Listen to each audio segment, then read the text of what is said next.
Mother of all deals. కొద్ది రోజులుగా తీవ్ర చర్చనీయాంశమవుతున్న భారీ ఒప్పందమే ఇది. గ్రీన్లాండ్ విషయంలో అమెరికా, యూరప్ మధ్య వివాదం ముదురుతున్న వేళ భారత్, EU మధ్య జరగబోతున్న ఫ్రీ ట్రేడ్ డీల్ పైనే మొత్తం ప్రపంచం అటెన్షన్ కనిపిస్తోంది. తాజాగా దావోస్లో EU చీఫ్ ఉర్సులా కీలక ప్రకటన చేశారు. త్వరలోనే భారత్తో బిగ్ డీల్ ఫైనల్ కాబోతోందన్నారు. భారత్తో కలిసి నడిచేందుకు ఎదురు చూస్తున్నామని ప్రకటించారు. దీంతో యూరోపియన్ దేశాలు భారత్ను అమెరికాకు ప్రత్యామ్నాయ శక్తిగా చూస్తున్నాయా అన్న చర్చ మొదలైంది. ఇంతకు భారత్, EU ఫ్రీ ట్రేడ్ డీల్ను మదర్ ఆఫ్ ఆల్ డీల్స్గా ఎందుకు పిలుస్తున్నారు? గ్రీన్లాండ్ వివాదం వేళ భారత్తో బిగ్ డీల్పై యూరోపియన్ యూనియన్ ఎందుకు ఇంతగా ఫోకస్ చేసింది? 15,000 కోట్ల యూరోల విలువైన యూరప్ సెక్యూరిటీ యాక్షన్లో భారత సంస్థలకు అవకాశం ఇచ్చే ప్రయత్నాల వెనుక వ్యూహమేంటి? భారత్ నిజంగా అమెరికాకు ప్రత్యామ్నాయ శక్తిగా అవతరించబోతుందా? Watch this. తుది దశకు Bharat, European union free trade deal. Mother of all deals గా అభివర్ణించిన EU చీఫ్ ఉర్సులా అమెరికాతో వైరం యూరోప్ను భారత్ మాత్రమే కాపాడగలదా? గ్రీన్లాండ్ ద్వీపాన్ని అమెరికాలో కలిపేసుకోవాలన్న ట్రంప్ పంతం ఊహించని మలుపు తీసుకుంది.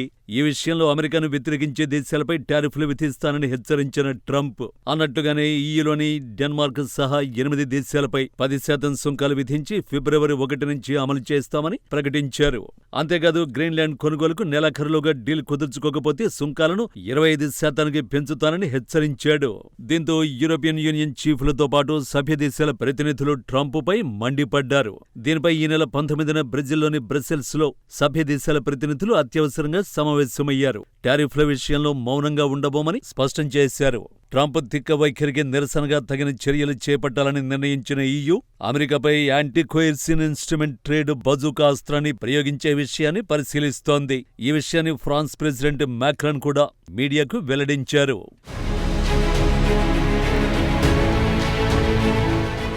యూరోపియన్ యూనియన్ దేశాలపై ఆర్థికంగా ఒత్తిడి తీసుకొచ్చే ప్రయత్నాలను వమ్ము చేయడానికి సిద్ధం చేసిన అస్త్రమే ట్రేడ్ బజూకా. ఆర్థిక ప్రయోజనాల విషయంలో ట్రేడ్ బజూకా అత్యంత పదునైన ఆయుధంగా నిపుణులు చెబుతున్నారు. EU ఏర్పాటైన తర్వాత ఇప్పటిదాకా దీనిని ఉపయోగించలేదు. ట్రేడ్ బజూకా సాయంతో కూటమితర దేశాలపై ప్రతీకార సుంకాలు విధించే అవకాశం EUకు లభిస్తుంది. అమెరికాపై ఈ బజూకా ప్రయోగిస్తే EUలోని దేశాలకు సంబంధించిన లాభదాయక టెండర్లలో అమెరికన్ కంపెనీలు పాల్గొనే అవకాశం ఉండదు. సభ్య దేశాలకు అమెరికా నుంచి దిగుమతయ్యే వస్తు సేవలపై పన్ను విపరీతంగా పెంచే సౌలభ్యం కలుగుతుంది. అంటే EU దేశాల మార్కెట్ను అమెరికా కంపెనీలు వదులుకోవలసి వస్తుంది. ఆ మేరకు EU ఆంక్షలు విధిస్తుంది. ఫారిన్ డైరెక్ట్ ఇన్వెస్ట్మెంట్లపైన ఆంక్షలు పెట్టి వాటి పరిమితిని కుదించే అవకాశం ఉంది. ప్రధానంగా దీనిని EU కూటమికి వ్యతిరేకమైన చైనా, రష్యాలను దృష్టిలో పెట్టుకుని రూపొందించారు. అనూహ్యంగా మిత్ర దేశంపైనే ప్రయోగించాల్సి వచ్చేట్లుందని మాక్రాన్ చెప్పారు. కానీ అమెరికాతో వైరం పెట్టుకుంటే అన్ని విధాలా నష్టపోయేది యూరోపియన్ యూనియనే. ఎందుకంటే చాలా విషయాల్లో యూరోపియన్ దేశాలు అమెరికాపైనే ఆధారపడుతున్నాయి. ముఖ్యంగా తమ రక్షణ విషయంలో అమెరికా మద్దతు లేకుండా ఆ దేశాలు ఏమీ చేయలేవు. మరి ఏ ధైర్యంతో అమెరికాతోనే ఢీ అంటున్నారు? ఈ ప్రశ్నకు సమాధానం Bharat. And right after Davos, the next weekend, I will travel to India.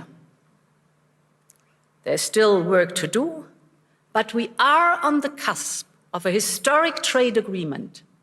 Indeed, some call it the mother of all deals. One that would create a market of 2 billion people, accounting for almost a quarter of global GDP. And crucially, that would provide a first-mover advantage for Europe with one of the world's fastest-growing and most dynamic continents. దావోస్లో ప్రపంచ ఆర్థిక శిఖరాగ్ర సదస్సు సాక్షిగా European union chief Ursula van der లెయన్ చేసిన ప్రకటన ఇది. పరస్పర వాణిజ్య ప్రయోజనాలే పరమావధిగా స్వేచ్ఛా వాణిజ్య ఒప్పందాన్ని కుదుర్చుకునే దిశగా వడివడిగా అడుగులు వేస్తున్నామని ప్రకటించారు. 200 కోట్ల మంది ప్రజలకు ప్రయోజనం చేకూర్చే చరిత్రాత్మక వాణిజ్య ఒప్పందం కోసం ఇండియా, EU తీవ్రంగా కృషి చేస్తున్నాయి.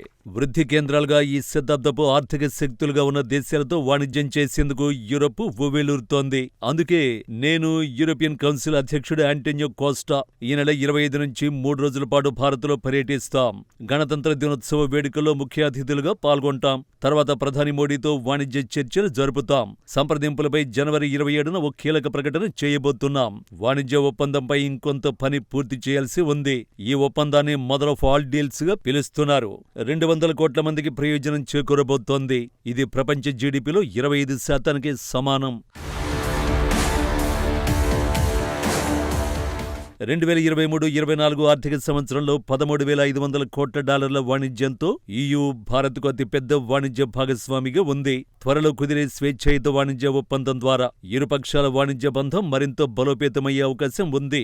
అమెరికా ఆంక్షల ప్రభావం భారత్తో పాటు 27 దేశాల కూటమైన ఈయూ మీద తీవ్రంగా పడుతున్న నేపథ్యంలో ఈ ఒప్పందానికి అంతర్జాతీయ ప్రాముఖ్యత ఉందని విశ్లేషకులు భావిస్తున్నారు. జనవరి 27న జరిగే భారతీయ శిఖరాగ్ర సదస్సులో స్వేచ్ఛాయుత వాణిజ్య ఒప్పందంపై అధికారికంగా ప్రకటన వెలువడే అవకాశం ఉంది. దీంతో పాటు 15,000 కోట్ల యూరోల విలువైన యూరప్ సెక్యూరిటీ యాక్షన్లో భారతీయ సంస్థలు పాల్గొనే అవకాశం పైన ఈ సదస్సులో చర్చలు జరగనున్నాయి. ఈ మేరకు రక్షణ రంగంలోనూ భారతీయ ఒప్పందం దిశగా అడుగులు పడే అవకాశం కనిపిస్తోంది. 2026-2030 మధ్య ఇరుపక్షాల బంధానికి మార్గనిర్దేశం చేసే సమగ్ర వ్యూహాత్మక సంయుక్త కార్యాచరణపైన ఒప్పందం కుదరొచ్చని సమాచారం. వాస్తవానికి 2007లోనే స్వేచ్ఛ వాణిజ్య ఒప్పందం దిశగా ఈయూ భారత్ మధ్య చర్చలు ప్రారంభమయ్యాయి. ఆశించిన స్థాయిలో అవి ముందుకు వెళ్లకపోవడంతో 2013లో నిలిచిపోయాయి.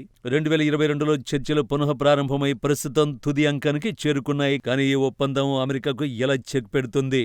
ఇండియాను అమెరికాకు ప్రత్యామ్నాయ శక్తిగా ఎలా మారుస్తుంది?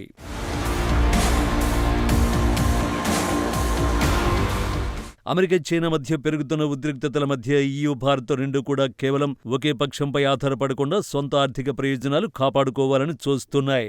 ముఖ్యంగా చైనాపై ఆర్థికంగా అధికంగా ఆధారపడడం ప్రమాదకరమని భావిస్తున్న యూరోపియన్ దేశాలు భారత్ను ఒక సురక్షితమైన పెద్ద మార్కెట్ ఉన్న ప్రత్యామ్నాయ దేశంగా పరిగణిస్తున్నాయి.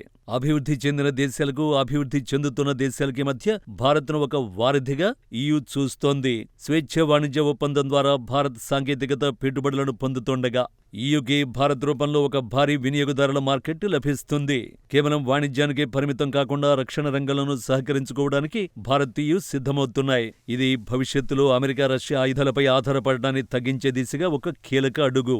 ఇలా చూసుకున్న అమెరికాకు ప్రత్యామ్నాయ శక్తిగా యూరోపియన్ దేశాలకు ఉన్న ఒకే ఒక్క ఆప్షన్ భారత్ మాత్రమే. అందుకే గ్రీన్లాండ్ వివాదం వేళ చాలా వేగంగా స్వేచ్ఛ వాణిజ్య ఒప్పందాన్ని కుదుర్చుకునే ప్రయత్నాలు చేస్తోంది. ఒక్కసారి ఈ డీల్ ఫైనల్ అయితే భారత్ తలరాత మారడం ఖాయం.